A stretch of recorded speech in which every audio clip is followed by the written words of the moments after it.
8,000 கோடி ரூபாய் மோசடி விவகாரத்தில் தொடர்புடைய நியோமேக்ஸ் நிறுவன இயக்குனர் கடத்தப்பட்டதாக புகாரானது அளிக்கப்பட்டிருக்கிறது. இது தொடர்பான முக்கிய செய்தியை நாம் பார்க்கிறோம். கூடுதல் விவரங்களோடு இணைகிறார் எமது செய்தியாளர் சாலமன்.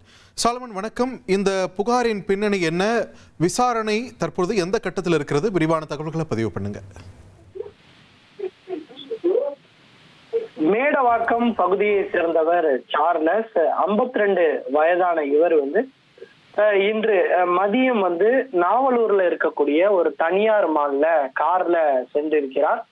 குறிப்பாக அங்குள்ள பொருட்களை, வீட்டிற்கு தேவையான மளிகை பொருட்களை வாங்கிவிட்டு அவர் கார்ல அமர்ந்திருந்த நிலையில ஓட்டுநர் அருகே இருக்கக்கூடிய ஒரு கடைக்கு சென்ற நிலையில அப்போது திடீரென ஒரு 3 பேர் கொண்ட கும்பல் இன்னொரு கார்ல திடீரென கார்ல, இவருடைய கார்லயே, அதாவது சார்லஸ் இருந்த கார்லயே இந்த 3 நபர்களும் ஏறி சார்லஸை காருடன் கடத்தி சென்றிருக்கிறார்கள். கடத்தி சென்றவுடன் இது குறித்து உடனடியாக சார்லஸோட கார் ஓட்டுநரான ஷாம் என்பவர் இது குறித்து தாம்பரம் தாளம்பூர் காவல்துறையினருக்கு ஒரு தகவலை தெரிவித்திருக்கிறார். தகவலின் பேர்ல போலீசார் சம்பவ இடத்திற்கு சென்று சிசிடிவி காட்சிகளை ஆய்வு மேற்கொண்டு தற்போது முதற்கட்ட விசாரணையில இந்த கடத்தப்பட்ட சார்லஸ் என்பவர் மீது ஏற்கனவே 8,000 கோடி ரூபாய் இந்த நியோமேக்ஸ் என்ற நிறுவனத்தை நடத்தி அதுல இவர் இயக்குனராக செயல்பட்டு வந்ததும், அந்த 8,000 கோடி மோசடி விவகாரத்துல இவர் ஏற்கனவே மதுரை பொருளாதார குற்றப்பிரிவு போலீசாரால் சார்லஸ் என்பவர் கைது செய்யப்பட்டு அவர் தற்போது ஜாமீன்ல இருப்பதும் தெரிய வந்திருக்கிறது.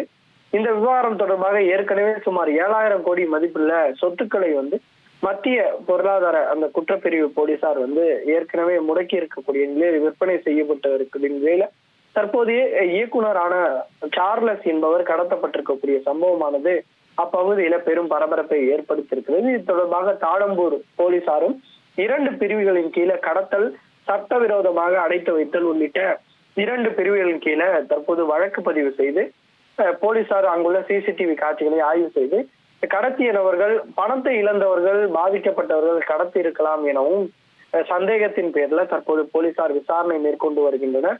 இருப்பினும் எந்த வழியாக அந்த கார் சென்றது உள்ளிட்ட பல்வேறு கோணங்கள்ல போலீசார் இந்த விசாரணையை மேற்கொண்டு வருகின்றனர்.